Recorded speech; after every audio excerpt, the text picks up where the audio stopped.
ইতিহাস পড়তে কিন্তু অনেক সময় লাগে, আমি খুব অল্প সময় আপনাকে শেখাচ্ছি, একটু খেয়াল করেন আমার দিকে। রাসূল সাল্লাল্লাহু আলাইহি ওয়াসাল্লামের ইন্তেকালের পর খলিফা হন আবু বকর সিদ্দিক রাদিয়াল্লাহু আনহু, তারপরে ওমর রাদিয়াল্লাহু আনহু, তারপরে উসমান রাদিয়াল্লাহু আনহু। এই উসমান রাদিয়াল্লাহু আনহুর এই সময় থেকে শেষের দিকে একটা সমস্যা সৃষ্টি হয়েছে। কি সমস্যা? উসমান রাদিয়াল্লাহু আনহুকে কিছু বিদ্রোহীরা হত্যা করেছিল। একটু বোঝার চেষ্টা করেন, ইতিহাস পড়তে কিন্তু অনেক সময় লাগে, আমি খুব অল্প সময় আপনাকে শেখাচ্ছি। উসমান রাদিয়াল্লাহু আনহুকে হত্যা করেছিল কিছু বিদ্রোহী, ঠিক আছে? যিনি নবী সাল্লাল্লাহু আলাইহি ওয়াসাল্লামের জামাই, দুইজন মেয়েকে বিয়ে করেছেন, জিন্নুরাইন, তাকে হত্যা করেছে কিছু বিদ্রোহী। এরপরে খেলাফতের দায়িত্বে আসেন আলী রাদিয়াল্লাহু আনহু। কে আসেন? আলী রাদিয়াল্লাহু আনহু। আলী রাদিয়াল্লাহু আনহু দায়িত্ব নেন এই মক্কা মদিনা এই জায়গাটুকুর উপরে। তার হাতে সাহাবায়ে কেরাম বায়াত করেন। কিন্তু ওই দিক বলতে বোঝাচ্ছে সিরিয়া, শামের দিকে, সেদিকের গভর্নর ছিলেন মুয়াবিয়া রাদিয়াল্লাহু আনহু। কি নাম? মুয়াবিয়া রাদিয়াল্লাহু আনহু। তিনিও কিন্তু একজন বড় মাপের সাহাবী, ঠিক আছে? তো মুয়াবিয়া রাদিয়াল্লাহু আনহু সেখানে নিজে সেখানকার খেলাফতের দাবি করেন। আলী রাদিয়াল্লাহু আনহুর হাতে বায়াত তিনি করেননি। আলী রাদিয়াল্লাহু আনহুকে বারবার একটা বিষয়ের চাপ দেওয়া হচ্ছিল যে ওসমান রাদিয়াল্লাহু আনহুর শাহাদাতের আগে বিচার করতে হবে, হত্যাকারীর বিচার করতে হবে। তো এখানে একটা দ্বন্দ্ব, মানে একটা পলিটিক্যাল দ্বন্দ্ব সৃষ্টি হলো। ওইদিকে মুয়াবিয়া রাদিয়াল্লাহু আনহু তিনি খেলাফতের দাবিদার হয়ে উঠলেন, এদিকে সাহাবায়ে কেরাম সহ অনেকেই আলী রাদিয়াল্লাহু আনহুর কাছে বায়াত করলেন। তো এর ফলশ্রুতিতে দেখা যায় আলী রাদিয়াল্লাহু আনহু তার রাজধানীটাকে কুফায় নিয়ে যান, ইরাকের কুফায়। তো ইহুদিদের ইন্ধনের ফলে এক পর্যায়ে দেখা যায় যে আলী রাদিয়াল্লাহু আনহুর এক পক্ষ এবং একদিকে মুয়াবিয়া রাদিয়াল্লাহু আনহুর এক পক্ষ, তারা একটা মানে অনাকাঙ্ক্ষিত যুদ্ধের দিকে চলে যান, ঠিক আছে? এই যুদ্ধটাকে বলা হয় সিফফিনের যুদ্ধ। কিসের যুদ্ধ? সিফফিনের যুদ্ধ। এটা সংঘটিত হয়েছে 37 হিজরিতে। কত হিজরি? 37। এর আগের বছর আবার উটের যুদ্ধ হয়েছে, জঙ্গে জামাল। তারপরের বছর এই সিফফিনের যুদ্ধ। সিফফিনের যুদ্ধে আলী রাদিয়াল্লাহু আনহু বিজয় লাভ করেই ফেলেছিলেন। এই সময় মুয়াবিয়া রাদিয়াল্লাহু আনহুর দলের মধ্যে আমর ইবনে আস রাদিয়াল্লাহু আনহু তিনি বলছেন যে কোরআন ফয়সালা করবে। কোরআন ফয়সালা করবে, এটাকে কেন্দ্র করে একটা তৃতীয় পক্ষ নির্ধারণ করা হয়, যেটাকে আমরা সালেস বলি। মুয়াবিয়া রাদিয়াল্লাহু আনহুর পক্ষে একজন, তার নাম আমর ইবনে আস রাদিয়াল্লাহু আনহু, এবং আলী রাদিয়াল্লাহু আনহুর পক্ষে একজন, তার নাম হচ্ছে আবু মুসা আশআরী রাদিয়াল্লাহু আনহু। তারা গিয়ে একটা তৃতীয় পক্ষ করে মীমাংসা করতে চাচ্ছেন যে আমরা কেউ যুদ্ধ চাই না, আমরা ভাই ভাই, আমরা সবাই মুসলিম উম্মার ঐক্যের খাতিরে এখানে একটা সলিউশনে আসবো। তো সলিউশনে একটা আশা হচ্ছিল যে ঠিক আছে, উভয়েই পদত্যাগ করবে, নতুন খলিফা নেওয়া হবে, ঠিক আছে? তো এরকম একটা কথা চলছিল। কিন্তু মুয়াবিয়া রাদিয়াল্লাহু আনহু তিনি তার যে মানে দাবি, এটা ছাড়তে চাচ্ছেন না।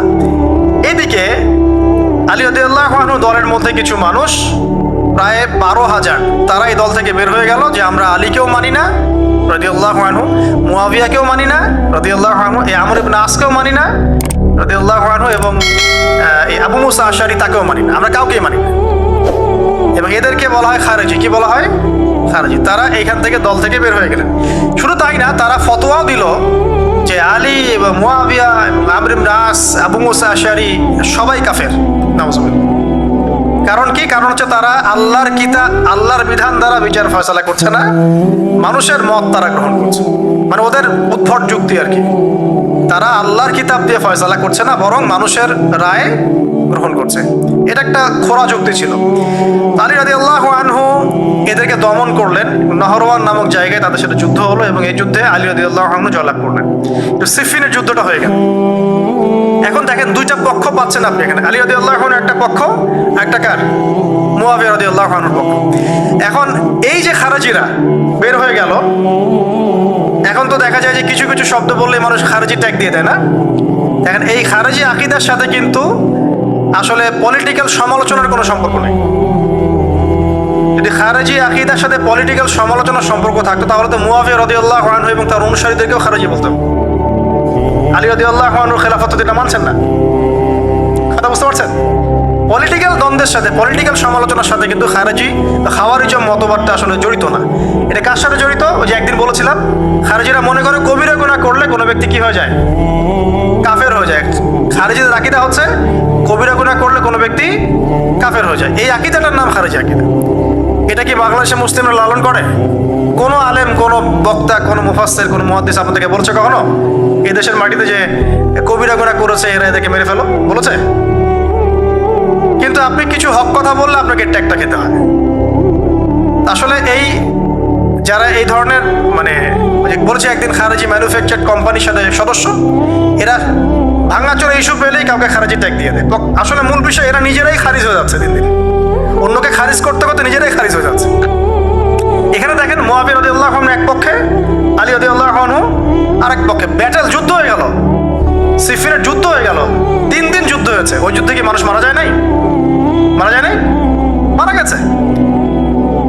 তো আলী রাদিয়াল্লাহু আনহু তো বলেননি যে ওরা খারেজি। কারা খারেজি তাহলে? যারা এই যে 12,000 সৈন্যের মধ্য থেকে বের হয়ে গেল এবং সবাইকে কাফের ফতোয়া দিল যে আলীও কাফের, মুআবিয়া কাফের, আমর ইবনে আসও কাফের, নাউজুবিল্লাহ, আর এই যে আবু মুসা আশআরী তারাও কাফের। বোঝেন? এরপর তারা যখন বের হয়ে গেল, আলী রাদিয়াল্লাহু আনহু তাদেরকে হত্যা করলেন, তাদের সাথে যুদ্ধ করলেন। কিন্তু এদের কিছু কিছু মানুষ বেঁচে ছিল। এরা একটা প্ল্যান করলো। কি প্ল্যান করলো? যে আমরা চোরাগুপ্তা হামলা চালিয়ে এই 4 জনের সবাইকে হত্যা করে ফেলবো। কথা বুঝতে পারছেন? 4 জন একই দিনে প্ল্যান করলো। রমজান মাসের 17 তারিখ। কত তারিখ? রমজান মাসের 17 তারিখ। ওইটা সম্ভবত 40 হিজরি। কত হিজরি? সিফিনের যুদ্ধ হচ্ছে 37 হিজরিতে, এটা হচ্ছে কত হিজরি? 40, 3 বছর পর এরা প্ল্যান করলো। এখনকার ওই যে পশ্চিমা গোরখধাঁধায় পড়া কিছু মানুষ যারা কিছু জঙ্গি সংগঠনের নাম লেখা প্ল্যান করে যে হঠাৎ সুইসাইড বোম মারবো, আছে না? এরকম একটা প্ল্যান করলো যে আমরা প্ল্যান করলাম এই 4 জনকে আমরা একদিনে উড়িয়ে দেবো বাড়িতে। এবং সেই প্ল্যান মোতাবেক তারা কাজ করলো। কাজ করে ঘাপটি মেরে বসে থাকলো। আলী রাদিয়াল্লাহু আনহু ফজরের নামাজে যাচ্ছেন, আব্দুর রহমান বিন মুলজিম নামে এক ব্যক্তি আলী রাদিয়াল্লাহু আনহুকে পুরো তরোয়াল দিয়ে আঘাত করে হত্যা করে। ইন্না লিল্লাহি ওয়া ইন্না ইলাইহি রাজিউন। কাকে হত্যা করলো? নবী সাল্লাল্লাহু আলাইহি ওয়াসাল্লামের মেয়ের জামাইকে। চিন্তা করতে পারেন? যিনি প্রতিটা যুদ্ধে নবী সাল্লাল্লাহু আলাইহি ওয়াসাল্লামের সাথে ছিলেন, তাকে বললো যে সে কাফের হয়ে গেছে। আর যে হত্যা করেছে আব্দুর রহমান বিন মুলজিম, সে হত্যা করার পরে আল্লাহ শুকরিয়া আদায় করেছে। নাউজুবিল্লাহ। সে বলেছিল যে আমি আল্লাহ শুকরিয়া আদায় করছি যে আল্লাহ আমার হাতে একজন পথভ্রষ্ট মানুষকে মারলেন। নাউজুবিল্লাহ। চিন্তা করতে পারেন? ওইদিকে মুআবিয়া রাদিয়াল্লাহু আনহুকে মারার প্ল্যান করা হয়েছে সিরিয়ায়, কিন্তু উনি ওই দিন ফজরের নামাজে যান নাই, যেতে পারেন না, অসুস্থ ছিলেন। উনি গিয়েছেন, উনাকে আঘাত করা হয়েছে, কিন্তু আঘাতটা তার মানে শরীরের সেই জায়গায় লাগে নাই যেখানে লাগলে তিনি মারা যেতে পারতেন। তিনি আহত হয়েছেন, পরবর্তীতে চিকিৎসা করে সুস্থ হয়ে গেছেন। আর এদিকে আমর ইবনে আস এবং আব্দুর রহমান আবু মুসা আশআরী তাদের উপরে হামলা হয়েছে। আমর ইবনে আসের জায়গায় আরেকজন সাহাবী গিয়েছেন নামাজ পড়তে, তিনি ডেড। মানে তাদের উদ্দেশ্য সফল হয়েছে এই জায়গায় যে আলী রাদিয়াল্লাহু আনহুকে হত্যা করা হয়েছে। তো এখন আলী রাদিয়াল্লাহু আনহু যখন নিহত হয়ে গেলেন, তাহলে কে থাকলো এখন? মুআবিয়া রাদিয়াল্লাহু আনহু। আচ্ছা, আলী রাদিয়াল্লাহু আনহু চলে যাওয়ার পরে তার সন্তান হাসান রাদিয়াল্লাহু আনহু, কি নাম? হাসান রাদিয়াল্লাহু আনহুর হাতে সাহাবায়ে কেরামের অনেকেই বায়াত করলেন, মানে তাকে খেলাফতের দায়িত্ব দিলেন। তো এবং তিনিও কুফায় রাজধানী, এখানে তিনি আছেন এবং কুফাবাসী তাকে মানে প্রলুব্ধ করছে কিছু কিছু মানুষ যে আপনার উচিত মুআবিয়া রাদিয়াল্লাহু আনহুর সাথে যুদ্ধ করা। ঠিক আছে? কিন্তু হাসান রাদিয়াল্লাহু আনহু সেই কাজটা করলেন না। তিনি বলেন না, আমি মুসলিমদের মধ্যে দ্বন্দ্ব চাই না, বরং আল্লাহর নবী একটা ভবিষ্যৎবাণী করেছিলেন সাল্লাল্লাহু আলাইহি ওয়াসাল্লাম যে আমার এই নাতি হাসান মুসলিমদের বড় ফিতনার সমাধান করে দিবে। সুবহানাল্লাহ। কথা বুঝতে পারছেন? তো হাসান রাদিয়াল্লাহু আনহু তখন কি করলেন? নিজে তার যে এই যে দায়িত্ব, খেলাফতের দায়িত্ব, তিনি মুআবিয়া রাদিয়াল্লাহু আনহুর হাতে ছেড়ে দিলেন। সুবহানাল্লাহ। তিনি নিজে পদত্যাগ করলেন। ঠিক আছে, আমার ক্ষমতার দরকার নাই, মুসলিমরা আপোষে মারামারি কাটাকাটি থেকে রক্ষা পাক।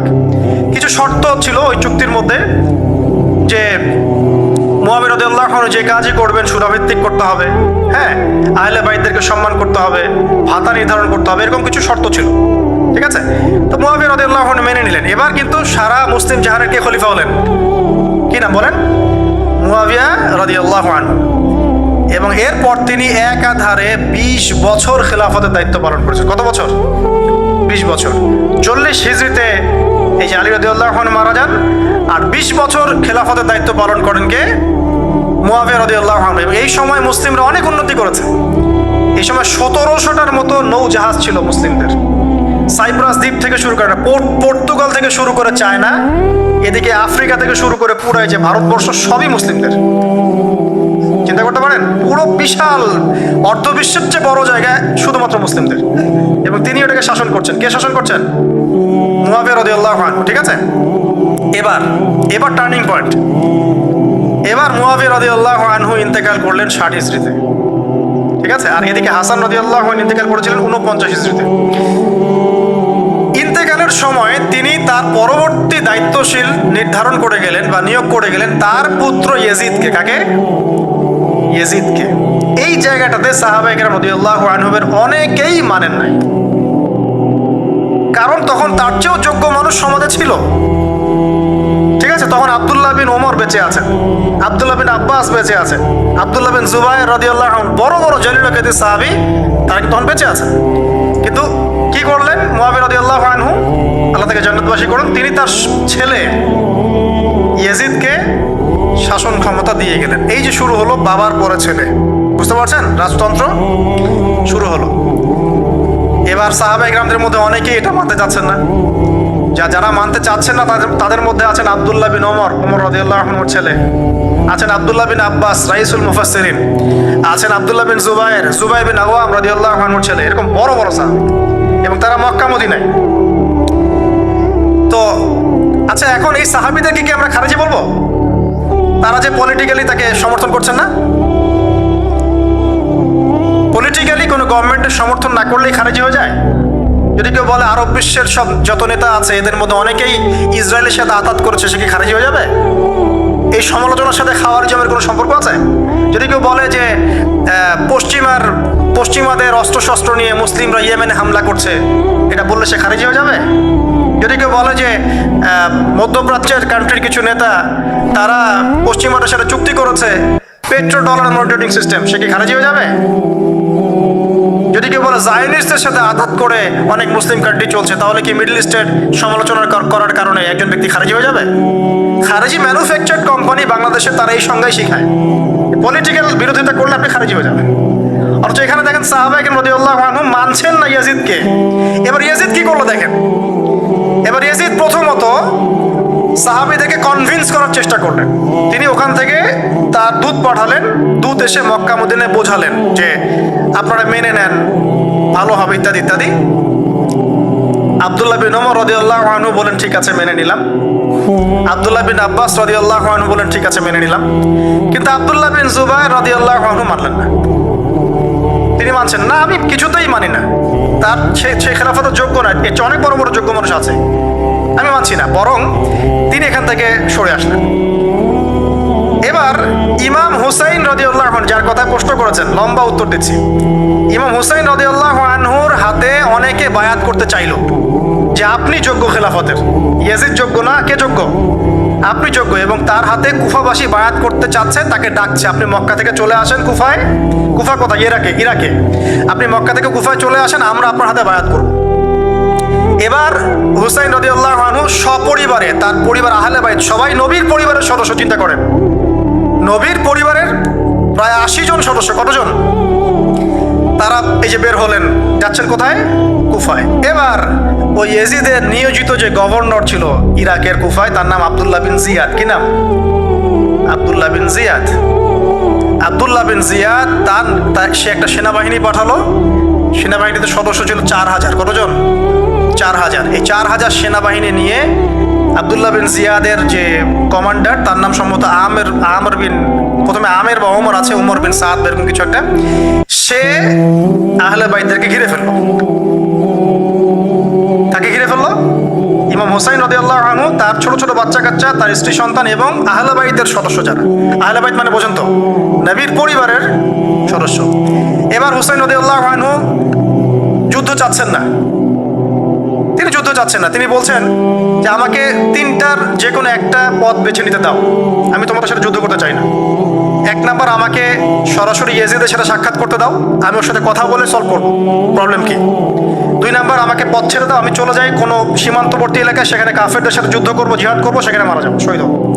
অথবা আমাকে নিরাপদে আমাকে মদিনায় ফেরত পাঠাও। তার 3টা যুক্তি কি যৌক্তিক ছিল না? তিনি কে? নবী সাল্লাল্লাহু আলাইহি ওয়াসাল্লামের নাতি, যাকে কোলে নিয়ে নবী সাল্লাল্লাহু আলাইহি ওয়াসাল্লাম অনেক সময় খুতবা দিয়েছেন, নামাজ পড়েছেন, চুমু খেয়েছেন।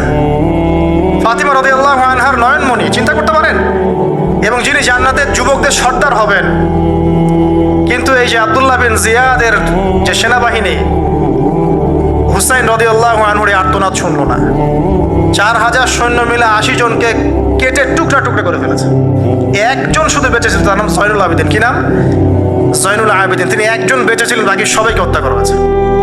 79 জন আহলে বাইতের সদস্যকে হত্যা করা হয়েছে। খারেজি ম্যানুফ্যাকচার কোম্পানি কিন্তু এদেরকে খারেজি বলছে না, যারা হুসেন রাদিয়াল্লাহু আনহুকে হত্যা করেছে। আপনি মিডল ইস্টের সমালোচনা করলে খারেজি হয়ে যান, ওদের শেকড়টা চিনেন এখন। অথচ ওরাই কিন্তু ব্রিটেনের সাথে হাত মিলিয়ে তুর্কিদের বিরুদ্ধে বিদ্রোহ করে ক্ষমতা দখল করেছে, জানেন? 1916 সালে 1916 এরাই ব্রিটেনের সাথে হাত মিলিয়ে তুর্কিদের, অটোম্যানদের বিরুদ্ধে বিদ্রোহ করে, সশস্ত্র বিদ্রোহ করে ক্ষমতা দখল করেছে। ওরা খারেজি হয়ে যায়নি। পড়লে জানবেন সত্য কি জিনিস। এবার আসেন মূল পয়েন্টে আসি। এবার যে হত্যা করেছে ইমাম হুসাইন রাদিয়াল্লাহু আনহুকে, সে বর্ষার আগা পর্যন্ত, বর্ষার মাথায় হুসাইন রাদিয়াল্লাহু আনহুর মস্তক উঠিয়ে ধরে এটাকে নিয়ে ইয়েজিদের কাছে গিয়েছেন। চিন্তা করতে পারেন? ইয়েজিদ যদিও বা এটার আদেশ কিন্তু করে নাই, সে ওই মস্তক থেকে আটকে উঠেছিল। এটা তুমি কি করছো? আমি তো এটা করতে তোমাকে বলি নাই। উবাইদুল্লাহ বিন জিয়াদ এই কাজটা করেছে। এখানে আমরা ইয়েজিদকে নিষ্পাপ বলতে পারি না, বিকজ একজন শাসকের আন্ডারে যখন কোনো ক্রাইম হবে, এর একটা দায়ভার তো তার উপর পড়বেই। যদি এটা মেনে নেই যে সেখানে টেকনোলজি ছিল না, অনেক দূরের পথ, খবর পাওয়া যায় নাই, সেটা অন্য ইস্যু হতে পারে। কিন্তু পরের ঘটনাগুলো আমাদেরকে অন্যদিকে নিয়ে যাবে। মনে রাখেন, এই ঘটনাটা হৃদয় বিদারক। এটা হচ্ছে এই 10ই মুহররমের একটা হৃদয় বিদারক ঘটনা। এটা ঘটেছে কত সালে? 62 হিজরিতে। কত হিজরিতে? 62 হিজরিতে। 62 বা 61 আর কি। তো দেখেন, নবী সাল্লাল্লাহু আলাইহি ওয়াসাল্লামের ইন্তেকালের 50 বছর পরে এই কারবালার ঘটনা, এই ঘটনাটা কাকতালীয়ভাবে 10ই মুহররমে ঘটে গেছে। আমরা মনে করি যে এটার স্মরণে আমরা আজকের সওম রাখি, আসলে এটার স্মরণে নয়, ওই নাজাতে মূসার স্মরণে রাখতে হবে। ঠিক আছে, এবার শেষ করি আমি। এই ঘটনার পরিপ্রেক্ষিতে ইয়েজিদের বিরুদ্ধে মক্কা মদিনার প্রায় সব মানুষ প্রচন্ড ক্ষেপে গেল। স্বাভাবিক, আহলে বাইতের সদস্যদেরকে আপনার আন্ডারে হত্যা করা হতে পারে, এটা কি ধরনের কথা? এবার আর সাহাবায়ে কেরাম কিছুতেই তার শাসনটা মানছেন না। স্বাভাবিক না? স্বাভাবিক। এবার ইয়েজিদ কি করলো? আমি এই জায়গায় বলি যে সে যদি ওই ভুল থেকে শিক্ষা নিত, সে যদি এই ভুলটা থেকে শিক্ষা নিত, পরের কাজগুলো সে করতো না কখনোই। সে ভুলটা থেকে শিক্ষা নেয়নি, বরং সে 63 হিজরিতে, ঠিক তার পরের বছর, 2 বছর পর, যদি 61 হিজরি ধরি, এটা 63 হিজরি, 2 বছর পর সে আরেকটা টিম পাঠালো মদিনায়, মদিনার মানুষদেরকে কনভিন্স করার জন্য যে আমার আনুগত্য করতেই হবে। এবার মদিনার মানুষ যারা ছিল, এরা কিছুতেই তার আনুগত্য মানল না। এবার সে যাকে পাঠিয়েছে তার নাম মুসলিম বিন উকবা। মুসলিম বিন উকবাকে তিনি পাঠালেন, মদিনাবাসীকে কন্ট্রোল করো, তারা তো আমার নিয়ন্ত্রণের বাইরে।